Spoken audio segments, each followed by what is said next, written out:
дождались этого. Целый гоночный сезон мы были вместе. И вот он, первый финальный заезд.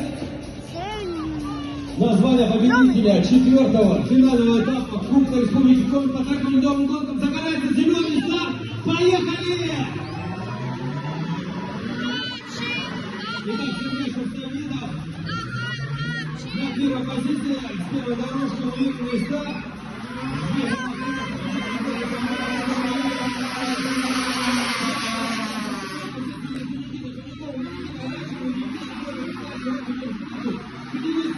Пока это не получается, Лешин Столбиков идет первый, Никита Павлюков второй.